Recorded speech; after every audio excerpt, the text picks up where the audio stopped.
Just the colour of our skin is what connects us. Because like you say, we can be in England watching what's going on in there, but we feel that pain. You understand what I'm saying? You know, vice versa in any country. For 5-6 years before they mature, while the black kids never had the opportunity, it always had to be orchestrated by a white man. Their coach's main man was the quarterback, and that's who he communicates with. Now, correct me if I'm wrong, Auntie, I'm gonna bring this over to football. The centre midfielder is basically the guy that you grab as a coach and go, get a grip of this game. You're controlling the tempo of this game. I need you to lock down this midfield. Without you functioning, my team can't function. That's correct. So how many times have we seen in the UK name the black centre midfielders that are English? And it flags up a major issue in our coaching system. I don't know if let's name a few. Sure. Affinity Xtra. Be extra. The views and opinions expressed in this podcast may not be aligned to those of Affinity Xtra. Yeah. People, this is your boy here, Roger Moore here on Affinity Xtra alongside Anthony Young. Unfortunately, we don't have DJ Marx here today. Melo's on sabbatical, I believe, innit? Yeah, I think we're gonna wait until Man United looks like they got a new manager before we get Melo back on here, you know. When we're doing day recording, so we haven't got Richard Daly on here today. So it's myself and Anthony Young. Now, guys, we're gonna do a special this week. We're on international break. We don't want to talk much about international games. We're not here to talk about, you know, England winning against dead teams like San Marino. You know what I'm saying? You know, and 10-0 and feeling good about themselves. And we're not here to talk about Harry Maguire. And we're here to talk about the film, the documentary series today, a special review and reflection on Colin in Black and White. Yeah, now Colin is a name that has been raised a few times in our podcast. I believe raised it. I believe Auntie said a number of things over the past year about Colin Kaepernick, and there's been a lot of opinions about Colin Kaepernick. We're not talking about Donald Trump's opinion, but a lot of opinions about this guy and the moves that he's made. Sacrificial moves, to be honest. Risky maneuvers, career-ending maneuvers, you know, that the guy has made. But the thing is, what annoys me is everyone feels that that the black experiences in America is not an experience that black people face in the UK. Yeah. Now, every experience is different for black people in different countries, but the reality of the show is, especially from an Afro-slave perspective, we face racism in different ways in every single country that we are minority in. That's not our own. Would you agree or disagree with that one, bro?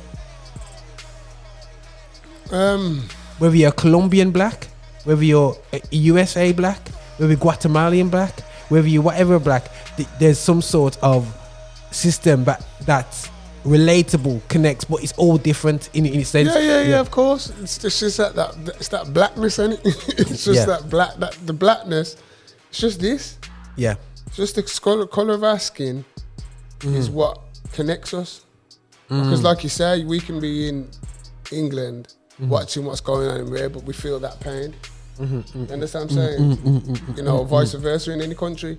You know, where there's oppression like that because of the colour of one's skin. We can all relate. As you said, the circumstances are different. Yeah. We're going through a different storm, different trial. But at the bottom of the day, pain is pain. Well, it is what it is. And I think that why I wanted to do this, guys, my friend said to me, his friend said to him, when you watch this, don't go out. Just watch it and don't go out, because if you go out in the evening, you might walk around very annoyed and angry and hurt, because it will flag some things in yourself personally in terms of what you've seen in your journey as a black person. Now, but I definitely, we're going to go through this. We're going to reflect on it. I've done it before with different programs on the station, and I believe from a sporting perspective, I think this is an excellent program to break down. And I encourage, especially the older guys, to watch this. And I think the younger guys need to as well. Let them see what it is. But one thing I want to make sure everyone knows is Colin Kaepernick is not 55. Let's just get it over and done with. And I think sometimes we look at these things as something that in Martin Luther King's time, you know what I mean? And straight away, I want to bring the context of the guy is in his mid-30s right now. He should be finishing off his... Should be in his prime. He should be, yeah. As a quarterback. Yeah. His prime, yeah. He's fit, he's black, he's athletic. Yeah. You know what I mean? He should be in his prime. Before he did what he did, he took San Francisco 49ers to the Super Bowl. So he's been to the pinnacle of the top of his sport. He's been to the pinnacle. He was, whatever points away from being a world champion. Yeah. And then when you really see, when you know that about him, and then when you watch the documentary, and you see what he had to go through to get there, it's not just about the geezer with the afros who took the knee in the national anthem. It's not just about that. It's the journey that got him to that point. Yeah. You can see when you watch this, you can see why he kicked off. You know what I'm saying? Of course. Because at first you look at this, this black, this dual heritage kid that grew up in a white household. Why is he standing up for us? He ain't got a clue what he's standing up for. You know what I mean? And and I know a lot of people do have a bit of a side eyes when it comes to Colin within our community. Yeah, you know what I mean? They do have, because that's what they think, innit? Yeah. They say, he ain't got a clue. He don't know his talk. Yeah, he don't know the struggle. Whatever, But when they watch what he had to go through, crazy. Absolutely, definitely, man. But first and foremost, bro, let me just kick this off. I want to start from because I'm going to go through, guys. I'm going to look at the episodes and just, you know what I mean, and like touch base on some of the things that came up in the episodes, and then when we try to generalize up. So I'm going to try and do that anyway, still, but I'm going to try and pull out different things. First and foremost, guys, this sounds so weird, but our hairstyles, the way we look.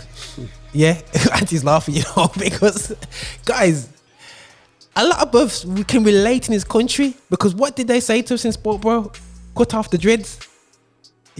And guys, people never made it because they had dreads. Mate, first of all, from my own generation, if you was fortunate that your parents allowed you to grow dreads in the first place, because that was the first thing you couldn't grow. If you wanted to grow dreads, your parents weren't having it, because Rasta back in them days was disgusting. It was an abomination of anything. It was like you're bringing shame and disgrace onto your family. That's how the generation made you feel if you wanted to follow Rastafarianism. From that. But then if you did get a footballer who did have locks, and he might have had a bit of ability, stood out. Apart from just the fact that he had locks that he stood out, but his ability stood out. Like Roger said, the first thing they're going to tell him is he's going to have to cut his locks if he wants to get any further. Now, everyone's like, it's the cornrow and thing, but I rarely call it cornrow. We call it plaits. We call it plaits and whatever. Now, I had to rebuke myself in this now, because a lot of people say, Roger, you going to plait your hair? Yeah? I say, nah, I want to do the afro thing, So, wife's still going why, but I want to do the afro thing, going out there still, not so much dreads. You never know. I'll leave it for Anthony's journey anyway. He's looking at me going, why do you do dreads? Would that work? But I remember when Anthony started growing his hair, so I can cast my mind back. I mean, about 6-7 years ago, innit? No. Is it? 3 years? I mean, 3 years. About 6, 7. And the rest, guys, he's been taking his time. He's been watching, doing some good treatment. But 3 years ago, started to grow my hair. Okay, so cornrows now. Admittedly, now I'm not really a basketball guy, but Auntie will tell you more about the AI. You know what I'm saying? And Iverson, Now I didn't realize he was so iconic, bro. Yeah. Just explain. When they kind of brought him across as a culturally connected guy because of the braids, was that energy that you got from it, or was you like, I never realized it was like that? Because I'm just because I knew about Iverson. I remember him as a baller, but not when he came through. Because you see, Iverson. Another story to watch. If you watch it on Netflix as well, the Allen Iverson story. Okay. It's got the same kind of thing like the Kaepernick thing. Okay, cool. I'll check that out. And it shows he was young. So he was big basketball star in the college circuit. Yeah. But something happened. There was like a fight. Or something happened. Yeah. And I think he had to go jail. I had to go jail or something. Or something along that. Yeah, I don't know. Before he became, and they were saying he was going to mash up his career and this and that. Yeah. So he went through what he went through. Okay. Still persevered. Made it to the NBA. So then, because of where he came from, bro, because of his struggles that he went through, it was just him, and he just wanted to be him, bro. He didn't want the system to make him be just another fall in line. He was Alan. He was different, man. He was different. He loved hip hop. He loved the culture of hip hop. So he dressed, he represented the culture that he loved. So he started to wear the baggy for this, the baggy, remember if it was all suits and that. Yeah. My man's wearing baggy jeans, everything oversized. Yeah. Carcana, you know, carcana, headbands and stuff like that. Yeah. And then, as it says, cornrows. When he killed the cornrows, that was it then. It was all over. Madness. But the thing is, I must admit, guys, cornrows, I see, oh man, make man look like gangster, you know what I mean, or whatever there still, How did you see? Just the hairstyle, bro, to me. It didn't say nothing to me. You know what I mean? Obviously, I was churched up and Europeanized up. Forget that, it's just a hairstyle, bro. Yeah. You know, it's like having a short back and it's like having fade, you know, it's just decided to grow your hair long and you plait it. You know, women plait their hair, so then men thought, why can't we jump on that thing? And now, if everyone's going, so guys, why are you talking so much about the hairstyles? This is it. How can you turn around to the youth to change your hairstyle and you're getting to the team? He's got the ability. He's got the ability. He's the best player. He's the best player. But because he had cornrows, he didn't want to know. So Colin had to cut his hair. Not Colin. Yeah, Colin had to cut his hair. Parents forced him. Forced him. Yeah, true. His parents, because you got to remember, see, the problem with this story now, people, is that Colin Kaepernick was adopted at a very, very young age by a very well-to-do white couple. Yeah, lived in Timbuktu. You know what I mean? Lived in Timbuktu with this little mixed race kid. And he had white siblings, older siblings as well. They had a daughter and a son. So Colin came in as the third sibling, so to speak, as Roger's saying. So, you know, obviously, back in them days now, these are, you know, upscale white folk. They ain't got a clue about black culture or black nothing. They just see black people as black. Yeah, man. That's it. They don't want to know nothing about them. They don't want to get involved in anything that they've got to be involved into. They're there and we're in our world over here. So obviously now Colin goes to high school, mixing with his own kind. You know, he's got a little bridging, and you know, black people, you know, you look at magazines and you're influenced by whatever sports or whatever you're into. Your influence is, if he was influenced by baseball and basketball. Colin was an excellent baseball player. Bro, man wanted him, you know, bro. He was an excellent baseball player. Now, everybody back in the day thought he was a better baseball player than quarterback. Everybody, apart from one person, Colin. Colin was the only person who says, I want to play ball. Everybody says, bro, the part when he goes to school, his teachers called him into the room and basically threatening him. Yeah. Saying you basically you better do baseball, mate. Yeah, you know what I'm saying? You know what I mean? And this is the thing is now, baseball is basically more of a white man sport. Would you say that? You know what I'm saying? I don't know, because I don't really know about baseball and stuff like that. So yeah, because more of the guys would go basketball. You know what I'm saying, and whatsoever. Maybe it's accessibility, more of a suburban sport and whatever. I don't know, but ultimately, he was being pushed by these guys for their own agendas, not asking the guy, what do you want to play, and force the guy through, push the guy through that way. But ultimately, to get onto the teams, whether it was baseball or not basketball, or American football, they said that, hairstyle has to change. And especially when he got the cornrows done. It's quite funny when he got the cornrows done or plaits done. You go to someone's yard, advice is don't go to somebody's yard and get your hair done for the first time and your hair's too tight. You know what I'm saying? Bro, the part what killed it is when he went to the place and then they ran out of the oil. Oh, yeah. And the mum says, I'm going to the mall, you can come. And Colin had to ride in the car. Yeah. Them winnings, man. Craziness. The unorganized. But going back to the program, it just showed you the influence of how white society just didn't want to accept Us for who we are. that we had to conform to what they wanted. If we wanted to play in their teams, we have to do what they say. If it meant cutting off our hair to excel, that's what it would do. And I'll go back to my generation. I'll tell you straight. If that was somebody coming to my mom, I would have had to have done it. Yeah. I would have had to have done it. Yeah. I'm just being honest. Yeah. You know, because that's how it was. Because I remember playing football, signing for a team, and the manager said to us, came to the house, talking about the team and when you sign for us and training and that. But when you come to training in the game, can't wear underpants.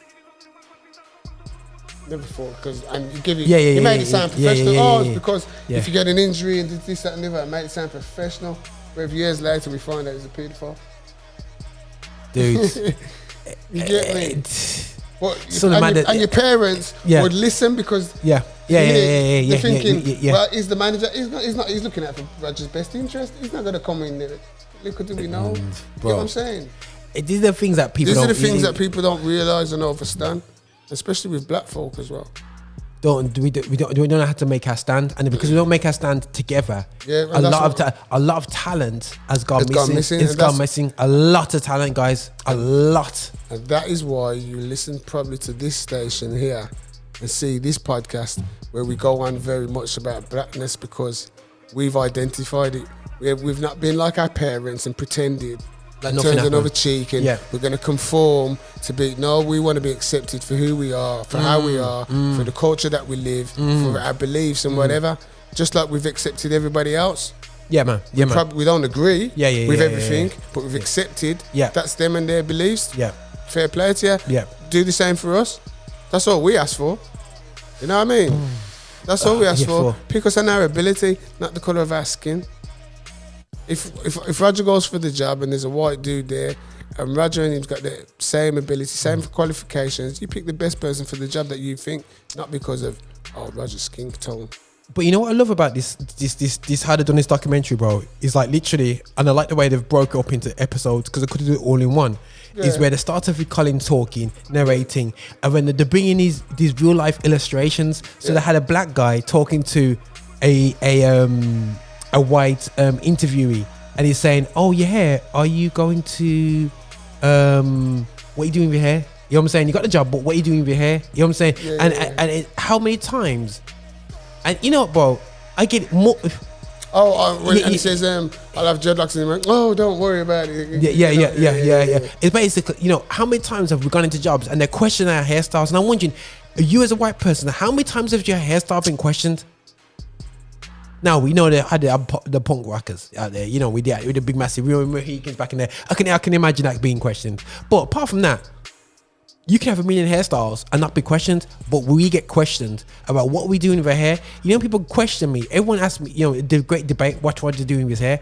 Like, what the hell? Like, can't man grow his hair? You know what I'm saying? It's like the great debate, what you gonna do with it, what you gonna do with it, and what's the point? But anyway, the main thing is, for me, guys, from this point from cornrows, is the unacceptance of our culture, our styles of our hairs that date back over 3,000 years ago. We was having our hair in dreads, in cornrows, in plaits. We were doing it for years. Why is it in a European perspective we have to change our hairstyles, change who we are to be accepted by them? So it's amazing, man, how many hairstyles have been given to us by the slave masters to make us acceptable within this European influence society that transcends into the West Indies as well. And the rebellions, as Anthony pointed out, are the Rastaman. You know what I'm saying? Always the rebellious ones are the ones with the traditional hairstyles. But we'll get into that. But here's another point, bro, yeah? And this is something that I've said many times on the show. Ask the question, how many black centre midfielders excelled in England? Now, for me, the centre midfield role is the quarterback of football. Now, how many black American footballers? I think they said 2/3 of black American footballers are black, but yet very few are quarterbacks. Now, it starts from a coaching level. It starts from when you're 12 and 13 and 11. Yeah. When do coaches put you in them roles? Who did they put first? Yeah. They clearly put the white kids in them roles to develop for 5-6 years before they mature, while the black kids never had opportunity. It always had to be orchestrated by a white man. Their coach's main man was the quarterback, and that's who he communicates with. Now, correct me if I'm wrong, Auntie. I'm gonna bring this over to football. The centre midfielder is basically the guy that you grab as a coach and go, get a grip of this game. You're controlling the tempo of this game. I need you to lock down this midfield. Without you functioning, my team can't function. That's correct. So how many times have we seen in the UK name the black centre midfielders that are English? And it flags up a major issue in our coaching system. I don't know if let's name a few. Okay, we got the classics, the classics from Arsenal. We say who was the centre midfielder? Marco Thomas and Rocastle. Paul Davis. Was Rocastle a centre midfielder? Rocastle was a winger. Was a winger, yeah. He could play centre midfield. Yeah. So you had them two. Yeah, them players. With them two centre midfield against Liverpool in that game. No, it was Marco Thomas and Paul Davis. I don't think Paul Davis played that day. Okay. But you had them two. You had Paulins. Yeah, Paulins.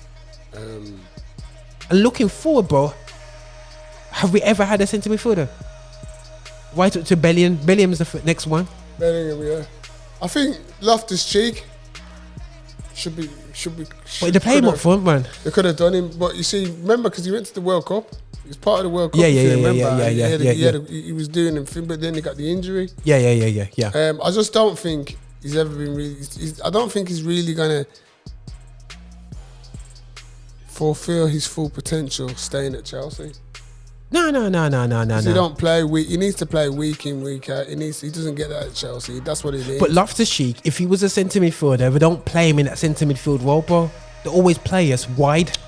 They always play us up front. But when he was at Palace, this is what I'm trying to say to you, bro. Yeah. Palace, he was playing centre mid. But I know what you're saying from when you're a young kid. Because I remember growing up as a kid, going back, thinking about it, and I never thought about it how you've just put it, but thinking about it now, you're probably right. Because I remember I used to play at school.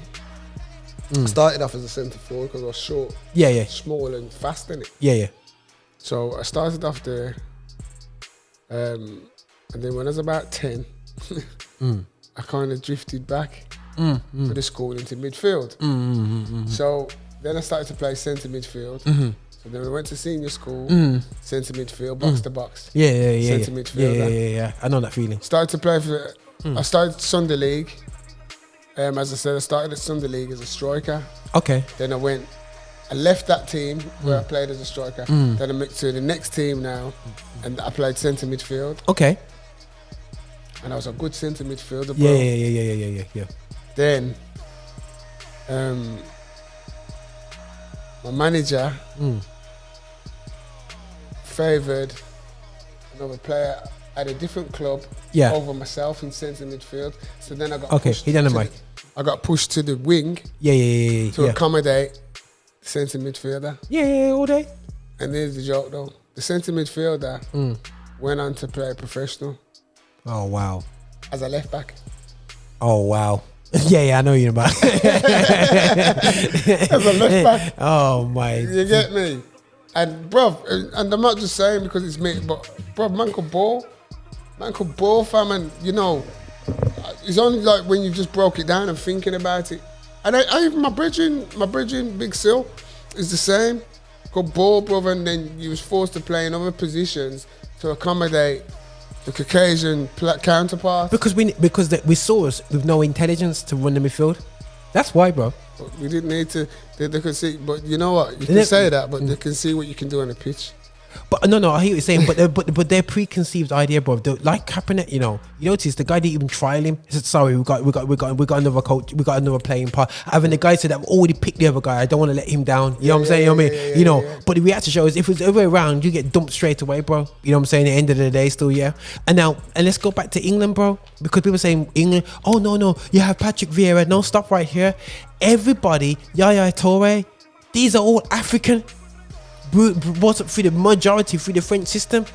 So all these centre midfielders that we've been blessed with, that are black, Makaleli, Kante, all these guys are through the French system, bro. You know what I'm saying? You know, so end of the day still, yeah, all these top midfielders are black. You know, when Moorinho calls his man's him like all the Bapa Diops and all these SCNs and all these guys, they're not UK bred players. So you have to really ask yourself, apart from Jude Bellingham, what elite centre midfielder has really come through the ranks since Paul Ince? Oh, I can name one. Go on. Ross Barkley. Bruh! I don't know if Ross wants us to talk about it. Yeah, but you see, no, I'm just being facetious. I'm just being facetious. Sure, Ross don't want no one to know, you know, bro. But I'm just putting it out there because if you didn't know, Ross Barkley is from Nigerian heritage. His father is a Nigerian man. Don't know how much of a part he's played in Ross Barkley's life. Mm-hmm. You know, Ross Barkley, if you stand next to him, he doesn't look there. He looks proper full Caucasian, bro. But yeah. But it's the hair, man. He's Nigerian, man. He's Nigerian. So, you know, Ross Barkley's Champions League winner at Chelsea, isn't it? Yeah, that's a point still. That's a point. And he's an England international as well. Decent. To be fair. Decent. You know what I mean? So, I'm just saying. But Jude Bellingham's the answer. Yeah. So for me, he's the future. He's that geezer there. Yeah. I don't know. I think the centre midfield in England right about now is kind of strong. Jude Bellingham, Declan Rice, and Calvin Phillips. Yeah. You know what I mean? I think they're in a strong position. You know, as much as I don't rate him, I think Jordan Henderson does a good job. You know, when I say I don't rate him as in, I come from a flair generation. I'm into flair, bro. Even though, you know, my centre midfielder, like pinnacle for me was like PLO's, Cesc Fabregas. I still love Cesc Fabregas. Yeah. Cesc, man. Cesc was quality. I'm more of a bashing, when said to me before, I like my, the rough and tofties, man. You know what I'm saying? As okay. What's me? No, I was a fan of, like you said, you know, like the I must admit, I liked how Vieira operated. Obviously, I like Keane. I liked Insta to a certain extent. He didn't really. You like the kickers, bro. Yeah. You like the kickers. You see, I like the finesse. Bapa Diop. I like the finesse of football. That's why you see my favourite ballers. If you say he's your favourite player, I used to look Roberto Baggio's, them kind of players, the fantasy players, man. The number 10. Yeah, man. The number 10 players, but I never used to want to think. I think I'm a number 10. Yeah. But I used to just love to watch their creativity. But you see, how I used to think about it. Could bring that creativity and still play centre midfield. But of course you can, because like we're coming from the days of like Jan Molby and all them guys, man. He didn't kick down nobody. He just like Clarence Seedorf. Clarence Seedorf could do all that. But imagine Seedorf's a number 10, but he could still play centre midfield. And that's a joke, bro. Yeah, we were always told growing up that Europe was more racist, but then they had mans like Seedorf, Davids all coming through. Rijkaard, bro, way before England, bro. Yeah, quality centre midfielders. And this is what I'm saying. And they're producing them, bro. And that's what I'm saying. Them kind of players. And still produce them. Them kind of players, though, that had technique, though. And that's the difference with them and the English counterparts. Because people think Frank Rijkaard a kick out. No, he wasn't a kick out. He was a baller. Yeah. And I suppose this country can't accept, because we grew up in a culture of watching Brazil. So the technical side of football was important to us, but it wasn't important for and to be able to play varied positions as well. Because I felt comfortable. I could play centre mid. I could go up top. I could play left wing, right wing. I could play.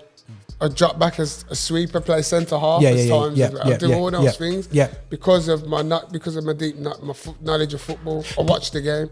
I know the game. I know how to read the game. And that's why the centre midfield is the heartbeat. And then we go back to the quarterback scenario. They didn't want to trust the high intelligent role. You know what I'm saying? Because the left back, you can always just shout them like a Moorinho. You tell them what to do, up and down. Come on, Luke, Joe, do this, do that. But you cannot do that to a centre midfielder. The centre midfielder is your heartbeat. You know when the manager can just go to you and say, Anthony, get here now. We need to sort the tempo out. Get a grip of that ball and get a grip of the game. You have to get to the grip from the centre. It's the target, it's the engine. You're playing the game too slow. That's why they used to say the engine, like Man United to play Arsenal, because that's where the battle is, in the engine room. Yeah. Whoever can dominate that midfield area can go on to win the game. Yeah, more than 100%. likely. And that's what would happen. And when you look at footballers, when you talk about quarterbacks, the best quarterback footballer for me was Xavi. Okay, cool. Xavi. Okay, cool. Xavi. And don't get me wrong, I think Pirlo running a close second. Pirlo was good. Yeah, he's quite good. Pirlo was quality, bro. Yeah. And there's some players if you get back. What about Socrates? Who? Socrates. Dr. Socrates, Yeah. the Brazilian. Yeah. Yeah, but That's not fair to bring you in. no, it's not fair. But you see, why I don't go with Socrates in the sense of he's a great player, but I wouldn't go as high as to bring Xavi and Pirlo because they did it for club and country over a period of time, where Socrates only did it at Brazil level. Okay, cool. Wasn't really doing it for Fiorentina when he went to Italy. Okay. Did it in probably his own country, Brazil. But and that's what for I'm saying. Corinthians and all them things. See, for me, so when I'm judging a footballer now, He's doing it for club. I'm looking at what he's doing, not just at club level. Yeah. Can you do it? Because you know when they say, "Oh, Jack Grealish is world class," based on what? What's he done on a world level to say he's world class? Nothing. And I'm not. No disrespect to Jack, because Jack can get there if he puts in the graft with Pep. He can get there, but that's what I'm saying. You've got to, Phil Foden can get there. And if you look, Phil Foden wins the Champions League medal, bro. What are you gonna say? Phil Foden, look, there's nothing left, bro. He's done it. He's doing it. He's done it in the Champions League. He's done it for England. He's done it for Man City. Phil Foden is right up there when it comes to, when you think of the top 10 youths in world football, Phil Foden's in that top 10. Yeah, all day. Has to be. A baller, bro. Absolute baller. You understand? And the guys, it's just that. So, because we've got some more points to bring out here. But going back to it, the question is, if you're a coach, specifically a white coach out there, and you're listening to this and going, nah, you guys ain't fair. Just have a think about your footballing life. You're in your 40s. How many opportunities do you see your black friends, or opportunities have you given to black footballers to see if they can play in at centre mid road, or your subconscious biasness to think that we're not intelligent enough to control the game has affected England's output of footballers in the centre midfield margin that is of colour? As simple that has 100% affected it. I think as well, also, what you got to remember, as he says, I can only draw from my own experience growing up as a kid, playing football in England. As he says, we grew up, as I told you, just like flair players, fantasy Brazil. That's what we grew up on, play football like Brazil. So when you're going down the park, when you're playing for your teams, we was always told it's not about hit him hard. Yeah. So they didn't want you to have the skill and the flair. They wanted you to kicker, and that's what they converted a lot of players into more clubbers because they was trying to beat the flair out of them. It's only now they appreciate flair. They're appreciating the flair, so they're letting these young players come with the flair now and letting them come through the system. But when I was coming through, they didn't want to know about no flair players. They wanted to know, man, as long as you can win that tackle and crunch him, hit him hard, and that was it.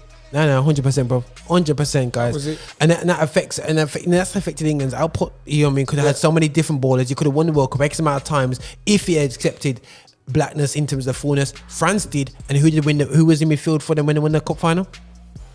World Cup. When they won 98. Yeah. He was in midfield. Yeah, innit? Patrick. Yeah. He came on as a sub. It was Petit and Is it Petit too? Petit started. Was it Makaleli? I think so. Yeah. What's it? Yeah. Saying yeah. But Vieira didn't start. Didn't he start? Okay. And but put pure branding on that team anyway. Still, yeah. But listen. It's not even that. If you want to go to France embracing blackism and winning trophies, Joe Tigana. That's going. Yeah, man. That's when they won the European Cup, innit? European. The European. 1984, man. Yeah, with Trésor. That was just Trésor, the big centre. Trésor, yeah. Was he good? It wasn't even that he was good, but he was solid. He was just a beast, he's like Koulibaly. He's like a basic early version of Koulibaly. No messing. You know, like if you do, like when they do the evolution of apes and you see how they change. It'd be like that. So it'd be like him, and then you'd evolution to Koulibaly. Yeah. And remember Roger Bowley? Roger Bowley, yeah. She was always like Roger Bowley. Yeah. Just proper tough, big, big, brute. Just run into him, just bounce off him and just look at you, kind of thing. It's one of those kind of situations, but yeah. No, that's big, man. That's big. All right, guys, let's get to some road trip now. Now, the road trip was funny. Now, and I said this to Anthony beforehand and stuff like that. So I said, right. And the reason why, guys, I'm doing this so we can relate to it, and I would advise you to watch it because I'd say when you watch it, just don't, as a black person, just don't do sports for 24 hours afterwards in a public manner because you might take it out on somebody. But watch Road Trip, and this is where it kicks in for me for when you had white parents. Now we want to talk about the fact that basically that that was a massive privilege, as much as it was a struggle for him in terms of his cultural thing. And it's amazing how he still faced racism being grown up by white parents, and they couldn't relate to that. Yeah, so he was going on a baseball road trip.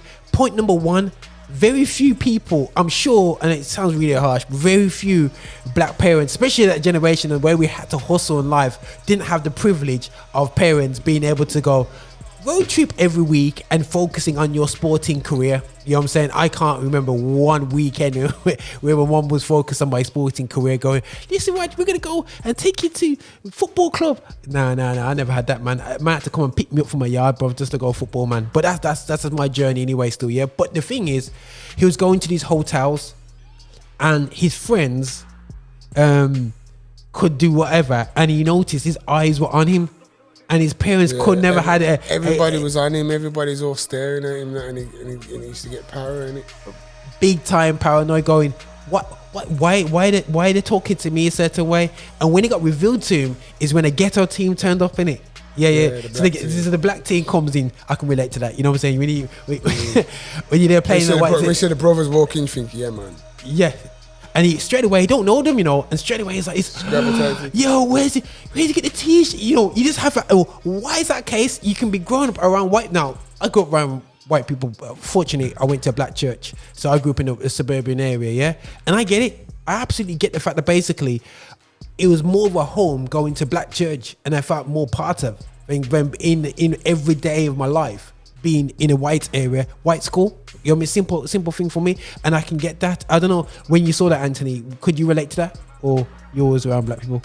No. I went to school predominantly white. Okay, cool. I went to a Methodist school. Used to go to church and have to read. And we have to read, stand up and read things. Prayers and stuff. Yeah. So you know, so I get it. So when you play that hood school, I get it. You're like, yeah, so, man. So when I remember playing schools, most of these schools were predominantly white schools when I was growing up. Okay, cool. If I remember, they'd have the 1 and 2 black. Like our school team, I can remember right there. It was myself, because I started playing for my school football team as an 8-year-old, you know. But I couldn't get into.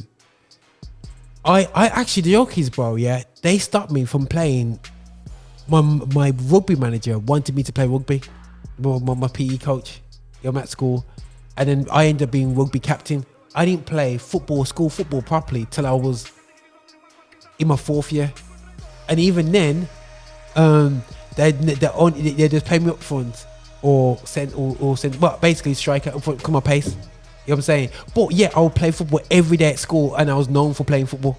But they'd never get up. They had it was like a boys' club football team in my school. It was like the white guys were there. I was the only black guy in my year. You know what I'm saying? And I heard all the, we need Roger. All he's got is pace. All he's got is pace. Bro, I could jump up, win headers, overhead kicks, everything. I was doing madness in the playground, but never got the opportunity. You know what I'm saying? But, you know what I mean? But I would play every week, play for black team. Yeah. So growing up as a kid in our school area, because it was a predominantly white area, so the neighbourhood in schools are predominantly white. So our team, now thinking about it, we had like a couple of blacks, quite a few black, about 3-4 black players. You're blessed, bro. A couple of Asians. Okay. A couple of Asians, there's some good Asians as well. Yeah. So my school team, thinking back about it now, it wasn't so much favoured by white people, even though the sports teachers were white. Yeah. You know what I mean? They knew what you could bring to their work. Yeah. And we had pace as well. Yeah. We had pace. So with the local scene that we played in, the black player now, if you stood out like myself now, I'm a standout player, so the name people start to watch that player because he's there as you grow older. And say, oh yeah, I remember him, and you go and you watch you go through. So it was like that, and it wasn't until I've probably found more white privilege in like Sunday League. Okay, cool. Yeah. And representing like, because like you'd have trials like I remember when I was playing for my first team I used to play for was a team called Jubilee Colts. Okay. Right, local team, and they'd pick you to represent. They pick certain players like to represent the league. Yeah. You know, kind of thing, and have a game at the end of the. So I got selected to do that. So you'd notice then, because I was the hottest striker in the league, bro. Okay, cool. I was top goal scorer in the league. I was like I had about 48 goals in 13 games or something stupid like that. Jeez. When I come home, my mum would say, you scored today? And I say, like, yeah. How many you scored today? Like 6. She said, okay. Like, you scored in today? Something? Yeah, scored 3. Bad day then. It was like that. Bad day. Yeah. You know what I mean? Yeah. So if I'm the top goal scorer in the league, firing, blowing every other striker away, how comes another striker from another team is picked before me to represent the league?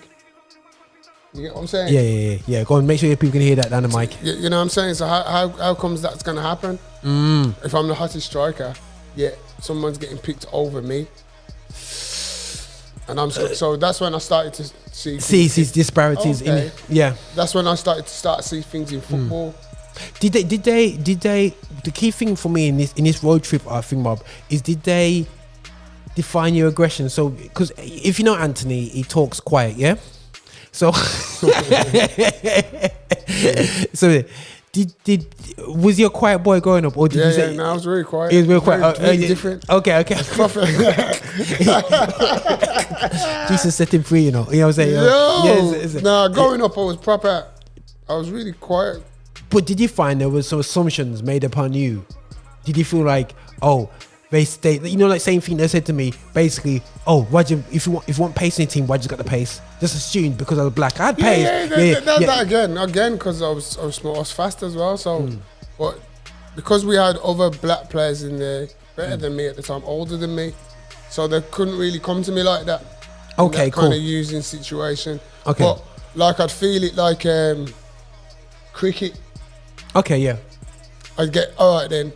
What would happen to me? I'd get blackmailed. Like, you know, I'd be blackmailed if you don't play the cricket team, Anthony. I'm going to tell the teacher so you won't be playing the football team. Okay, cool. I had to go through stuff like that at school. Yeah. Same at senior school.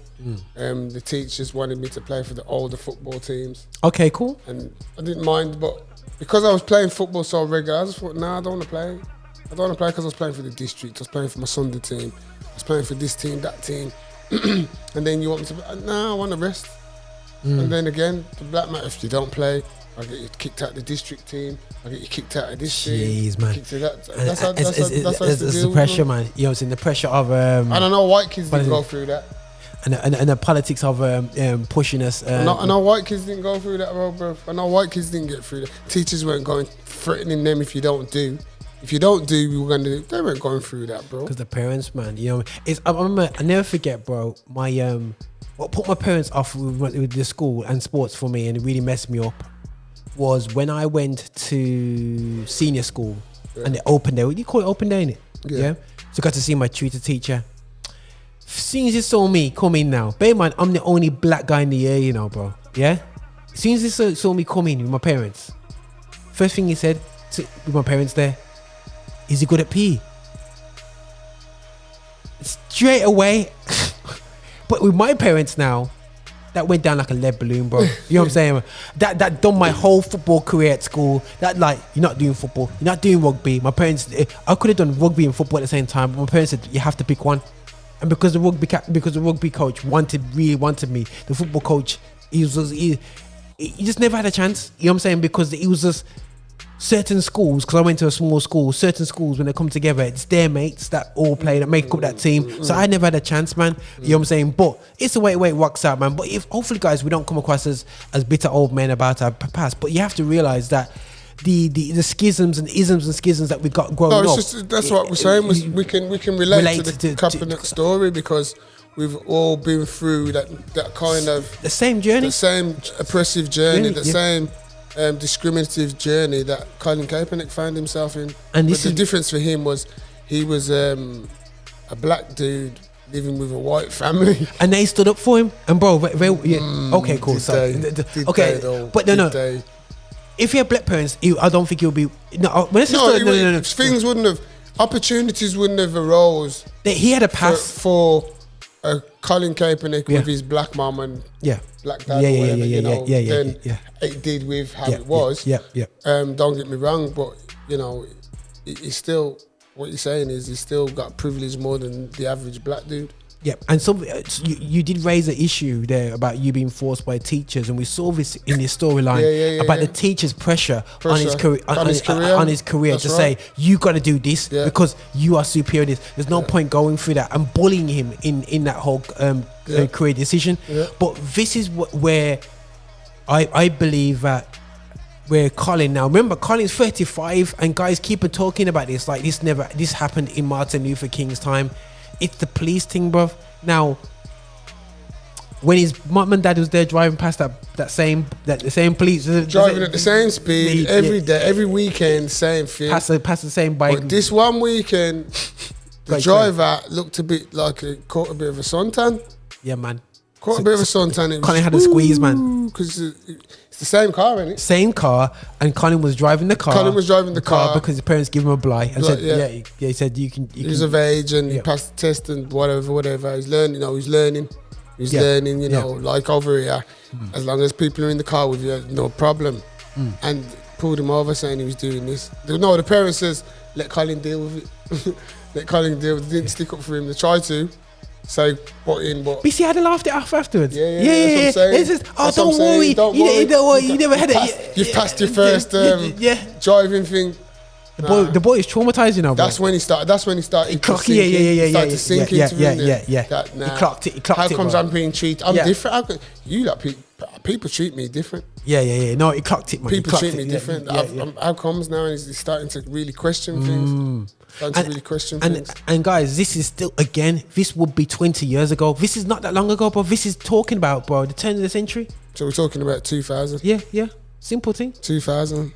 We're not talking about 1943 or something like that. We're talking about 2000. Recent times, man. Recent times. You know what I mean? Now, mad thing. Now this is so these are all relatable things again, guys, to a thing up. Now this is the interesting one now, bro. Is it Crystal? Now, reason why I'm bringing up Crystal, bro, is man going to a white school, predominantly white school, and he picks out a sister, yeah? You know what I mean? It's funny actually, him going to the house, innit? And seeing black food for the year. It's funny, every time he bumps into black food, innit? You know what I'm saying? My man just sees something different, thinks, like, yo. And they're going like, do you want, and he usually has a lot of sauce, and this is like, you just know straight away without looking, you're just like, no, he doesn't, love. It's because your food doesn't taste good. Obviously, Colin, when he's at home with his mum and dad, his mum's a white woman, she doesn't cook. The seasoning, man. She's not cooking food that he would like to be eating, so he's not naturally made for that. He has to fill it up with sauce and this, that, and the other to make it edible. Remember pumpkin pie? And he goes, "Whoa, this is lovely pumpkin pie." And they go, "Pumpkin what?" sweet potato pie, bro. Yeah. Like, yo, sweet potato pie, fire. But that was quite interesting. And the thing is, even with, and this is what disappoints me as well, that he's got his friend who was black was almost questioning, why do you want to go with a black girl for? You know what I'm saying? Yeah. And that was like, really, dude? You know what I'm saying? And the way they described that, she's darker than blue. You know what I mean? Why are you going to go with these blue girls? You know what I'm saying? And listen, guys, we do refer to extremely dark people and blue, and the girl's not even that dark, But anyway, But the thing is, my challenge is to black men, young black men, yeah? Why do we have to justify being with a sister? You know what I'm saying? To our own, but you know what I mean? And then we're not saying whichever way you want to go. But Connie had pressure. It was like, why? You know what I mean? Had pressure being with a sister.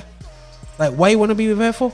know what I'm saying, whatever, and that was, and the reason why this has come across in this program, because you can see this was this is the problem for him. You know what I'm saying, that all his circles around him, from the black to the white people around him, said, you know, be with a white girl. You know what I'm saying? I don't know how you felt with that part, but that was just like interesting part for you. Didn't really take it in like that. Didn't really take the deepness of it in like that. But you know, I saw obviously how the women looked on him differently from he got the cornrows though. The black girls. The black girl, the sisters started to look at him. Before the sisters were giving him no attention. Yeah. You know what I mean? That's why he was black now. He's black. But now, once he got his hairstyle now, the sisters started to think, aye. You know what I mean? So obviously now the man's thinking some of these sisters are kind of some shapely sisters, you know, because you know black girls already. This too, you know how it goes. And sweet potato pie. It sweeted him so. You know what I mean? But that's life, man. Exactly. That's just peer pressure, innit? I suppose. Yeah. Peer pressure. But do you think white guys have that problem of being told, why you go white girl, gotta go with a black girl? No. I think a white. I would imagine growing up in my era, a white guy would have a problem if he fancied a black girl from his peers. You'd be like, I'd like to think that you know, what happens if you fancy black girls and that. Because I remember I've got a couple of friends, Sean, couple of friends, and there's think, how come you know, not saying there's anything wrong with them, I'm just curious. It's not the normal thing to see. You know what I mean? So, you know, one of them, but as I said, it's just society, I suppose.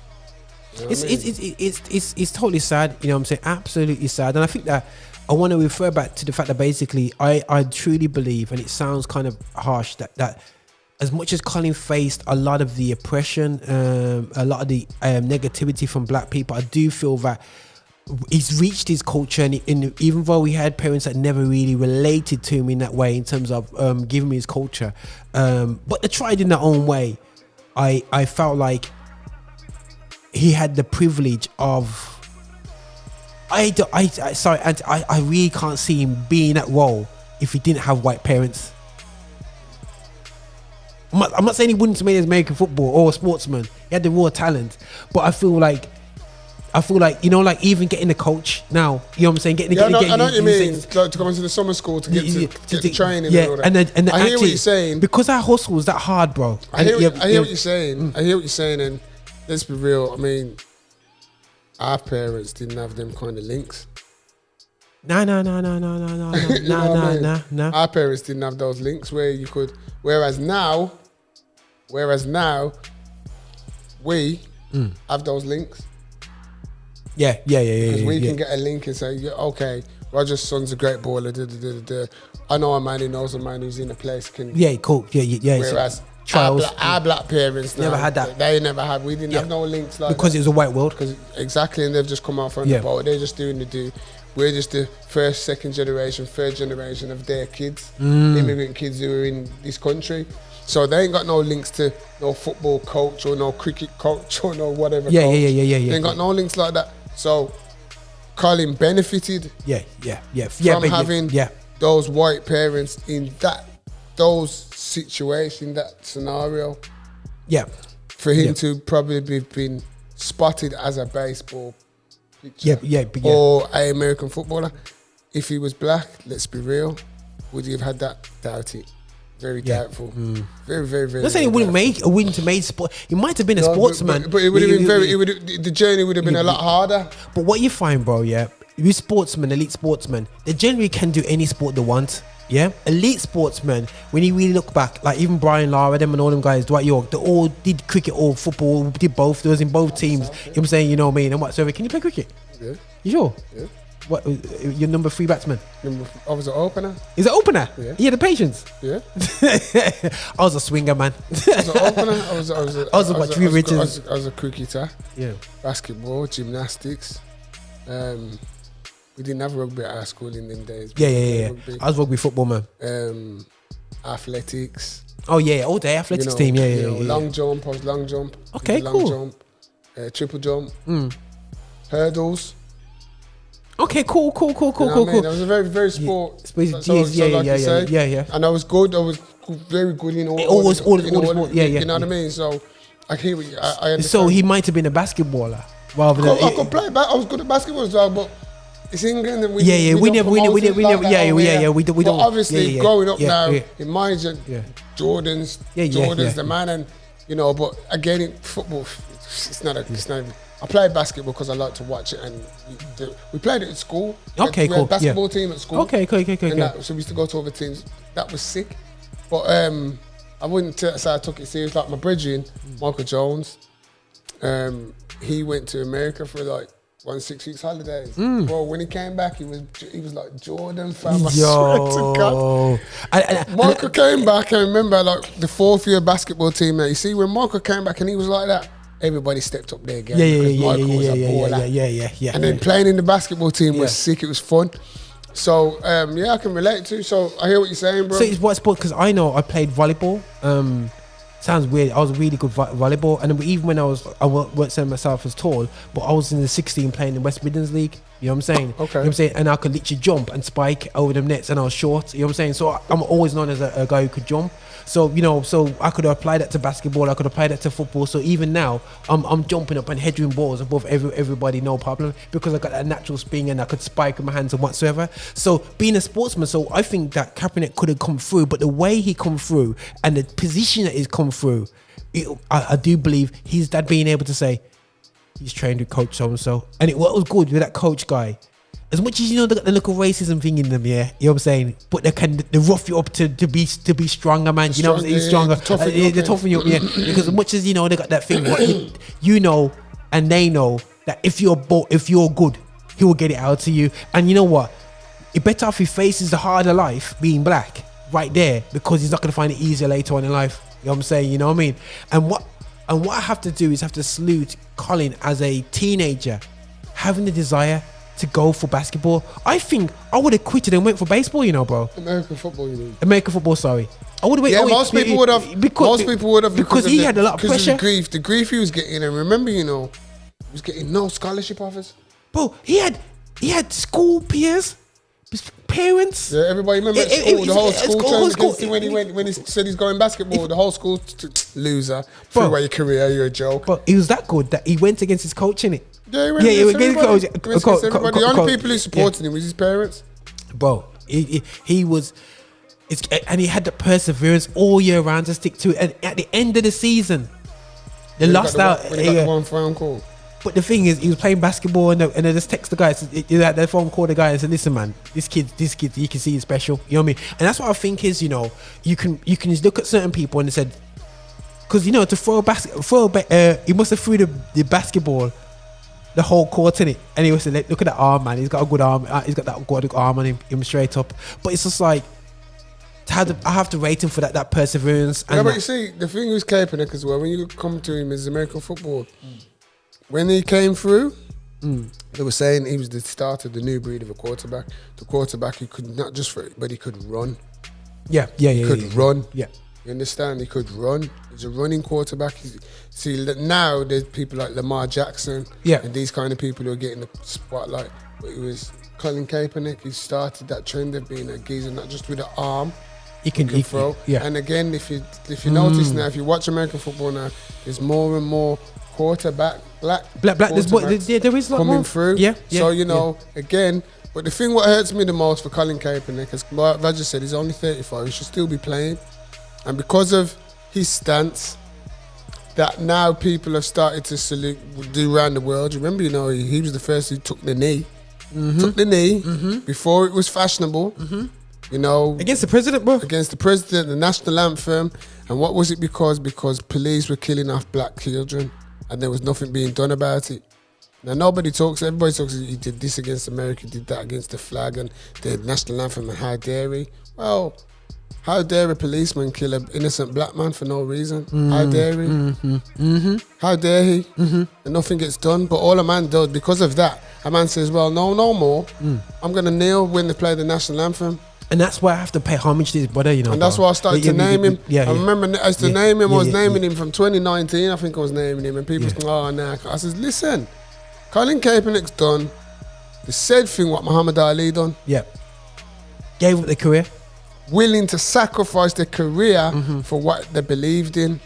Name me a footballer that's done that. And bro. listen now, we're in a time of multi-millionaires. Muhammad Ali was just probably going to make a millionaire, and he would have been a massive thing at that time. But now this is multi-millionaire contract. This is, you know, man's you hearing Mahomes and all them, they're signing contract £145 million a year. You know, 3-year contract for 145 million. These are the kind of figures Colin Kaepernick has been black ousted from earning because of what he believed. Yeah, man. Because of what he believed. But that's why, you know, a man will always endorse Just Do It, the brand with the swoosh, because they supported him. They stuck by him. They put a campaign out for him. Yeah, man. You understand? When a man was when everybody was turning against him, when his team done what they did, fired him, no more for 49ers. Nike stood by Colin Kaepernick. Yeah, man. You understand? That's why we rock Nike. Yeah. That's why we rock Got Nike. my Nike trainers right now. That's why we rock Nike, because they stand up for injustice. They stand up for equality.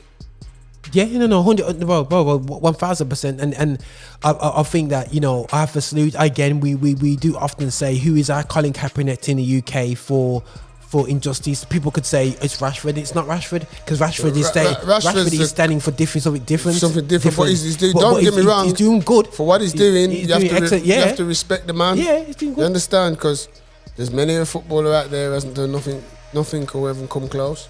Nowhere near, bro. But the thing is, if he had stood up for, not saying Rashford, I have to put Rashford aside, because he's a kid, he's a youth, but he's a youth, and at the same time, he's done excellent in what he's done.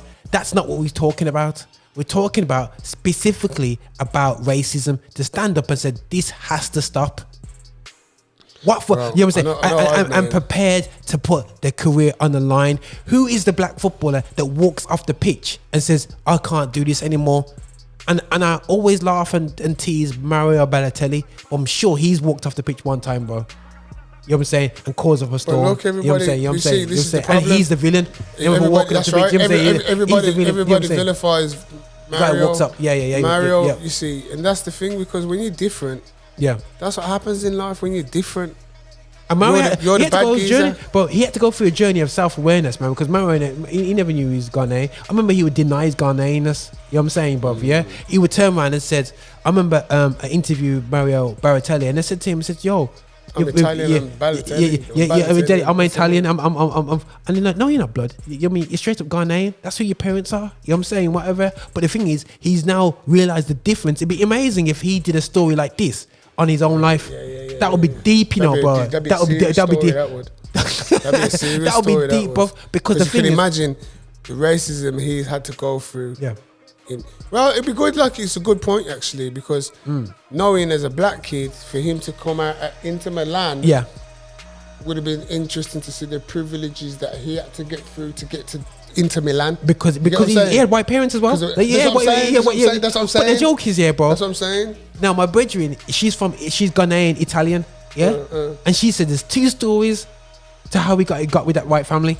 Yeah, I know. But what I'm saying, I'm not saying about how we got with the family. I'm saying how being with that family has got opened the doors for him to be getting to Inter Milan. But here's a question to you, bro. Yeah. Again, this is raising a massive. Oh, you! How dare you say this? But the reality is, sometimes where white couples get black kids, because if they want a sportsman in the family, bro, what do they do? Get a black child, bro, and just breed them up to be American sportsmen, and that's happened, bro.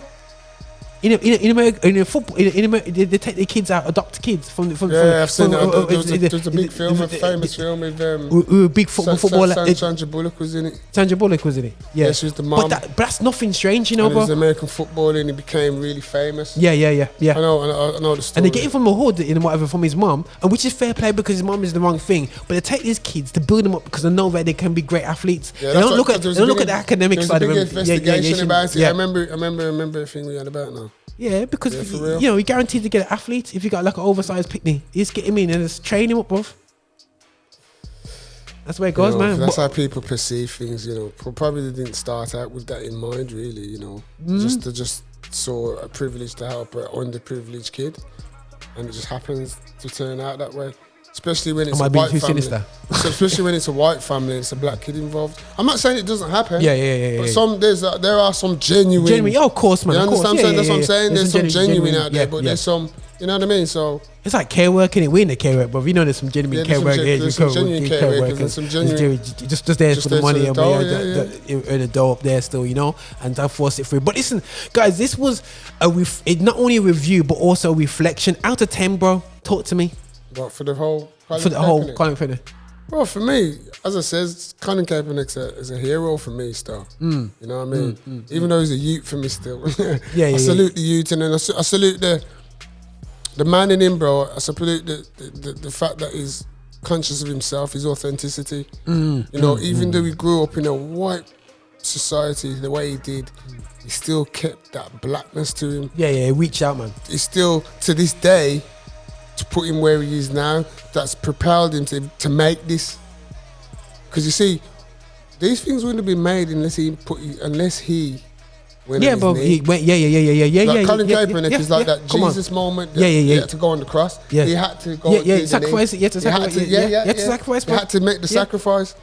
Bro, he came up against Trump, bro. But if you watch it, if you watch how there's another documentary on Netflix. I think it's on Netflix. Could be on Netflix or it's on Prime, and it's a different story, and it talks about how he came to decide to do the knee. Okay, cool. And he's a soldier. It's a white soldier who come to him, Oh yes, I seen that explanation. It would be better if you'd done the knee. It's more of a status. Yeah. Remember you made that. Because remember before he used to hide behind the water. The water thing while the national anthem's being played, and he was saying like that. Come on, that looks a bit stupid, and that. So he says, why don't you make a start? If you want to do something, can be remembered to, took the knee. Bro, I'll be real with you. Sorry guys, I gotta end in this note, man. We had Remembrance Sunday the other day, bro, and I got an email from our league, and it's a long story anyway. It said that listen, you gotta make your stand. Like 1 minute silence for the Remembrance Sunday, and it's like, yo, you drag us to remember. I'm saying not drag us. We have to remember. The fallen soldiers for. I have to say so-called freedom, because but yeah, I get it, man. People sacrifice their lives, but of a picture of white men sacrifice themselves for us, for the free world. So these British soldiers saved the free world, so we got to be fighting. So for me, it's like, again, those black soldiers, and it's for us as black people too. To salute the black soldiers in there. But it's amazing how they wanna always have to remember their input into the system. The same thing for the Americas, this input, but it's not even your land. You stole the land from the people them, and you go on like it's theirs. You know what I'm saying? It's just like Remembrance Sunday. If it wasn't for the Commonwealth soldiers in World War One, we wouldn't even talk about World War Two. You know what I'm saying, bro? You know, if it wasn't for us helping to clean up the country after World War Two, where would we be? It's just like we just always made to feel like thank you sir for saving us all. Nah. But anyway, why on this side rant anyway? Still, anything else to drop on this, bro? But we salute Colin Kaepernick on this one. Colin Kaepernick, as I said, hero. I think more people need to get to know about Colin Kaepernick. Read the story, read the history, look into it. You know what I mean? Colin Kaepernick. Watch the Netflix. Watch the thing on Netflix. Netflix, yeah. But Google him, find out, because he's a serious activist for blackness. Yeah, he's a serious activist. He's got a lot of stuff out there for that, to educate, for us to re-educate ourselves, to re-educate our children, to re-educate our areas, our families. We need to re-educate, bro, because the schools that we're sending our kids to, they're not educating us about our black history. So we have a duty. We have a duty to educate our communities, to educate our children's children, and so on and so forth. So, when it's not just about the fallen heroes, the Malcolm X's and the Marcus Garveys and the Harriet Tubmans and Rosa Parks and them. We got modern days now. We got living heroes still here now. Come on. Living heroes, Yeah, you know. yeah, man. Denzel. Denzel. Showed you to sponsor your own. Denzel brought through who? Chadwick Boseman, the late Chadwick Boseman. Denzel sponsored him so he could excel in his craft. Look what he became, the Black Panther. You understand? That's what we need to do. We need to, our community needs to sponsor our community. And that's what we don't see enough of in our community, where Roger's doing good. I'm going to take my money. I'm going to sponsor Roger to take this to the next platform because that's what Roger needs, that sponsorship to go to the next level. But we ain't prepared to do that, and that's what we need to be doing because that's what the Chinese have been doing. That's what the Indians have been doing for years, sponsoring their own. Wow. They've been sponsoring their own, let's be real. Yeah, man. That pyramid situation. Yeah, we man. need to get that into our own households and communities, man, and watching these heroes and listening to these heroes and taking heed and watching the examples, man, because it can be done. That's blessings, bro. That's blessings, man. Nothing but wise words there from Anthony Young. And listen, guys, man, do watch the film. Do watch it. I'll try and put the link in the description and whatsoever. Guys, again, we putting content out there. Do question us. I know we might get a bit of negative feedback. I notice when we talk about issues like this, we get negative feedback to a certain extent. But before you put the feedback out there, and people could call them just trollers, just have a think about your life. Before you put the comments on here, think about your life. If you want to ask us more questions about these things in terms of with the racism and certain things that we've seen in our life, it's just not made up stories. We're talking from our personal experiences, and that's the best we can do. Reason this is not no Jack and Norris story thing. This is something we're passionate about because these are the scars that are on our life. These are the things that affected us, and this is help us to become who we are today. But not necessarily what we want to see our children and our children's children go through. They don't need to go through that. You know what I'm saying? So that's why we're recording these things down. So maybe in a year or 2 or 3 or 10 years time, they look back and go, these mans were on it. Let's set it back then. You know what I'm saying? And we need these recordings. But this is Roger, Anthony, over and out, man. We'll go back to big football talk and hopefully Ollie will be out and Arteta will be in. Massive game on Friday. Yo, when we doing the show for that? Well, listen, it's Liverpool, Marcus, we're coming, We're coming to Anfield, Saturday. So Marcus, I'm gassing though to take it up. Bear me, man, because every time we come to Anfield, we get our bottoms tickled. It's usually 3-0 at half time. Usually, I can still see Brendan Rodgers now and Sturridge and that five, bro. Ozil, back in the Ozil days with Mesut. But you can't remember that the assassin himself, man. Yeah. Is it Arshavin? Arshavin? Yeah, but that's too long in yesteryear for me to go back. I need to get, I need something modern. I need something nowish. Because funny enough, I was at home the other day and I was watching vintage Arsenal Man United. It was the yeah. And it was all 90 minutes, and I sat down and watched it. You're watching, you're thinking the outcome's gonna change. Thinking, you get passionate about things. But I remember I was thinking, you see Man United teethed us, when Henry's onside, Henry's run from his own half, and the linesman's give him offside. You see, VAR was out then, star. If VAR was out then, star, but they were talking about Manchester, same old Arsenal. Listen, Henry, the geezers put the foot, Vieira, Bergkamp has put the ball through. Henry's in his own half, but the man is so fast. The man's giving him offside. It's home advantage, bro. Bro, yeah, Man United privilege.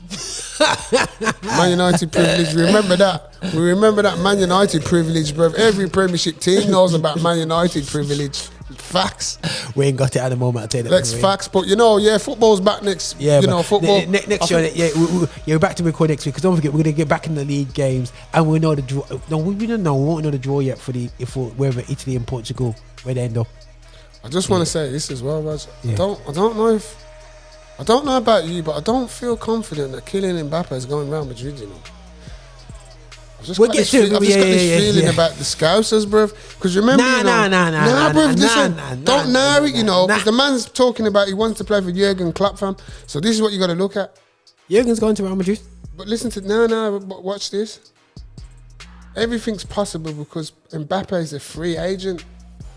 That's what you got. But the problem in the payment structure at Liverpool, though, bro. Doesn't matter. What payment structure is only about his wages. Yeah, but bro, he's gonna be on double. Doesn't matter, bruv, because they won't have a transfer fee, bruv. And that's what I'm saying. When you got no transfer fee, bruv, bruv, Norwich can buy Listen, guys, right? He's gonna drive. He's gonna be driving up to Anfield, bro. Just imagine you've driven to Anfield before, innit? Yeah. Bloody dive. So you're used to Paris, you know, bro. Yeah. And when you drive to Anfield, you go. You reverse straight out there. He wouldn't even go up the stairs, bro. If imagine you come from Paris, bro. I understand what you're saying. I get where you're coming from. I'm gonna take you to Blackpool Tower. The Blackpool Tower, bro. It's the Eiffel Tower. Okay, then. As a manager, you're trying to sell him the deal. You're talking to the Bernabeu. You know what it is. How do you sell him Anfield? European night, bruv. You know you're taking to a European night, bruv, at Anfield. It's a different kettle of fish, bruv. Mbappe. You know what the problem is, bro? So, guys, we just need to digress in this. You know what the problem is at the moment? The RB Leipzig striker. Oh, the Minch. Well, I know the one you're on about. He's causing problem, you know. He's a winger. He's a winger, really. He's a winger, but he's scoring goals. I know you're on about. So he's coming through. He's causing a problem because Haaland was running things, got injured, and everyone's not seeing him right now, bro. And Mbappe is kind of playing good, but not really working. And Mbappe is Mbappe, bro. Everybody knows. Look at him. He's not playing good. He's got 40 on the right. No. Did you see the volley? Did you see the back heel volley? Yeah. Come on, bro. So listen. Okay. Mbappe is Mbappe. Mbappe is the best young player. Is it Nkunku? Is it Nkunku? Yeah, Nkunku. Yeah, I'm saying. I think him, the future of football for me. Also the Nigerian strikers, bro. The Nigerian strikers. Napoli's got a serious Nigerian, and there's another Nigerian squad. I can't remember where he's playing, but I'm starting to watch the Bundesliga highlights now. Yeah, I watch the Bundesliga. You watch it? Yeah. I always watch the Bundesliga. Keep my eyes. I watch everybody apart from Bayern. I swear to God, I watch every other game. I watch, apart from Bayern, I'm not interested because Bayern they bore me, man. I can't take them, bro. They do me heading. They do me heading, man. They bore me. You know, I wished Leroy Sané had a bit about himself because I think he's carried. It's why he went back to Germany because it meant he had to work too hard. He's just come back to familiarity. You get what I'm saying? It would have been interesting him going to like a Real Madrid. He should have went. He didn't have to go. He shouldn't have left Man City, bro. Yeah, but he didn't want to fight, bro. He shouldn't have left Man City. Mahrez came and that was it. Yeah. You know, he had to step up. Yeah. And that's why I wrote about Raheem. Yeah, stayed long, but I think Raheem's going Arsenal. Remember I told you? He's gone back home where he's born. Yeah, he's going back home, Brent. Boy from Brent. Boy from Brent's going back home. I'm joking, man. What I want, I think Arsenal needs to start thinking about strikers. Haaland's going to cause a problem because Haaland's going. Man City. What about Kane? Because he scored 4 goals against San Marino. Everybody's going to think, Kane's back now. Kane's back. Bro, I think Kane's career is over. He's done. He's done out here, bro. He's done, man. Kane's done out. He's finished, bro. Because Tottenham for life now. Tottenham now. He's got 3 years left of his contract. Yeah. End of this season. He's 30 now. Nobody's going to be giving that 100 million. You missed your chance, Levy. You know, nah. You might have to do Teddy Sheringham, you know. You don't have to wait until his last year of his life before he starts winning stuff. Teddy didn't wait for his last year to win. He went that year. Arsenal just did the thing in it. He didn't just go. You know, when he left Tottenham, he didn't go at the end of his career. He came to Man United. Yeah, not at the end of his career. Yeah, okay, but he was in his 30s when he came to Old Trafford. I don't think he's in his 30s. Yo, he's 30s, man. Straight up. Yeah, he's like about 32. Yeah, 32, 33. Like 32, 33. But that was old back then. Yeah. Them days, probably had a 2-year contract. Yeah. Because remember, that's old them days. Because he's in his second year, he won everything. Yeah. Because I remember the song, Teddy, you went to Man United and you won all. I remember the Arsenal fans used to give him because one thing that's what I used to love about Teddy Sheringham. Proper he used to hate, he says, it's Millwall and it came from Millwall. I remember him, Edward Sheringham, played with Tony Cascarino at Millwall. And then when he went to he says, I hate Arsenal. I hated Arsenal with a passion. And I remember he was tuning up against Man United at Ivory. Okay, And then Sheringham scored the 2 goals. And I remember he kissed the badge. He kissed the Man United badge. Man, Teddy. And then David Platt. I never rated David Platt as an Arsenal player until he scored that goal against Man United. Yeah, I'm afraid. David Platt, man. That's torture. David Platt. I like O'Shea. Who? John O'Shea? Yeah. Scored a big goal at Ivory. Over that chief. The chief, Yeah, man. the chief man. Yeah, you know what I mean. But those are the days when it was the big two. Yeah, man. The very big two, man. The big two. Yeah, When the big two, and it was, you know, when they said Super Sunday. That was the first Super Sundays. Then Arsenal Man U. When they talk about Super Sunday, it was Arsenal Man U. That was Super Sunday. Yeah. How did Vieira and Keane get away with strangling each other on the pitch, bro? Bro, Man United used to try and bully Afro Vieira. Because I remember one game when he was at Ivory and Jap Stam had him in the strangulation. Yeah. Blood. Stabs a bit. That's the one game. That's the one time I've seen Vieira just stood still. He was like that. He just took it. Like Roy Keane, it'd be all arms and pushing and that. But when Jap Stam grabbed him by his neck, Vieira just stood there like that. Yap Stam's Stone Cold Steve Austin, you know, bro. He's like he had the bar. One of Fergie's regrets, that is. Yeah, of course he is, bro. Of course he is, bro. See, that's what I like about Fergie. Christians take note. Not the truth. When you realise you made a mistake, humble yourself and admit the mistake. You know what I mean? Don't take it to your grave, to yourself. But man up, man. Yeah, man, for real. Man up, man. If you do a mistake in life, in anything, no matter what it is, sport, life, everyday life, if you do something wrong or you offend people, you don't cost nothing to say sorry, you know, apologise, you know, and humble yourself, man. The Bible tells us, humble thyself and the Lord will exalt us, man. You know what I mean? And I think that's what we need to do as people. We need to humble ourselves, and when we do wrong, face that fact, because we all know when we're wrong. Let's not kid ourselves. We all know when we do wrong. So let's be honest, be true to thyself. My mom used to tell me that as a kid, to thyself be true. If you can't be true to yourself, you can't be true to anybody else. Nah, for real. You understand? So Yeah, when we do wrong, and you be true to yourself, humble yourself and tell the person sorry. Yeah, you know, go true, because that's love. And that's what we're supposed to do, spread love one another. And love is an action. Yeah. No, all day. You know what I mean? All day, every day. But listen, guys, we've got it out because, you know. Preach. You know anybody want prayer, just line up at the front. Yeah, you know what I mean? We got the extra virgin straight from Israel. You know what I'm saying? You know what I mean? You know what I mean? A virgin oil right there, still ready to olive oil, man. You know, going out now, you come here with start slaying in the spirit and stuff. You know what I mean? Demons have to flee, man. But you don't worry, that's coming soon. You know, that's coming soon. We're gonna start doing some serious things on this. The Legionnaires run. 2022. Legionnaires run, man. One time, man. But listen, guys, nothing but love. Thanks for listening in. Do check out the Colin stuff, man. And obviously, we had a bit of a reflection there on the football thing anyway. So big up. We're back to football next week, man. Nothing but love, people. Bless.